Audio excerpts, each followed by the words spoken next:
This video is a quick look at supply, unit 2.2. There's a definition of supply, the amount of a product that a firm is able and willing to supply at a given price. Supply curve generally drawn as an upward sloping in terms of its relationship between price there and quantity supplied. So as price goes up, more is supplied. Price goes down, less is supplied.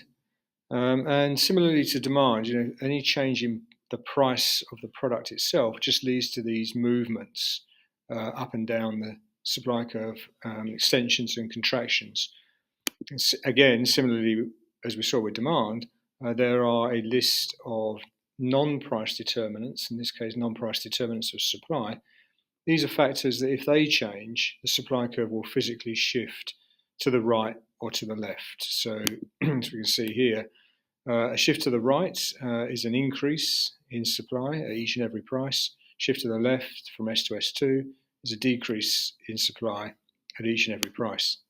So this is our list of factors, largely revolving around costs of production and the ease with which production can be carried out. So various costs of production, technology is a factor, taxes and subsidies that government might impose on a product. There's a whole topic in itself later on. Price of related goods, things called competitive and joint supply. Just be a little bit careful with these. Don't get them mixed up with the price of related goods in demand. So competitively supplied goods are ones by which a producer has got a choice to supply one or to supply the other. For example, a farmer has a field and has a choice to grow wheat or grow barley. They're in competition with each other. If he chooses to grow wheat, he won't be growing barley. And then the joint supply one is, again, from the producer's perspective, if he supplies one product, he automatically supplies the other. It's a sort of byproduct. So if he has sheep for wool, automatically there's mutton available as well. So it's a byproduct of one of the forms of production.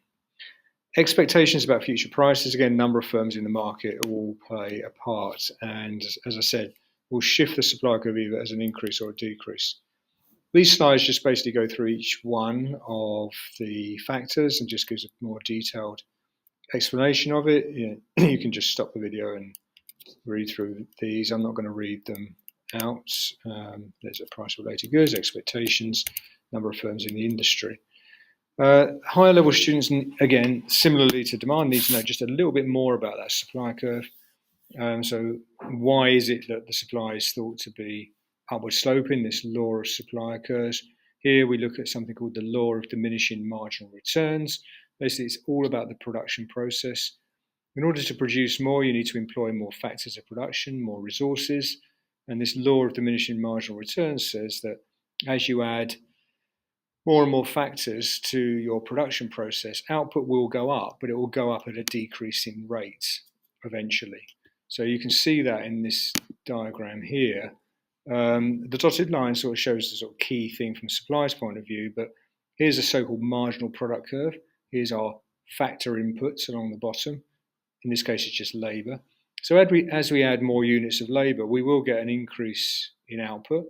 A marginal product. The marginal in economics means one more. So marginal product is the extra output we get by adding, in this case, inputs of labour.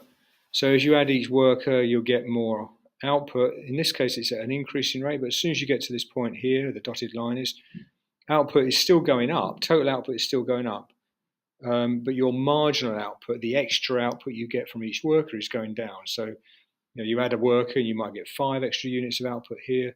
The next worker only adds 4.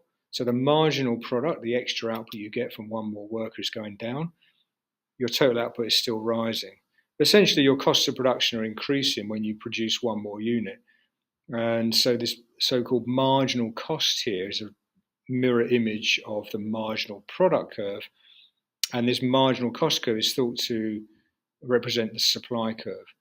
Because if you're increasing your costs of producing each unit, you will only sell that unit, produce and sell it, if you receive a higher price for it. So the marginal cost curve and the supply curve are one and the same thing. Okay? That's for higher level students.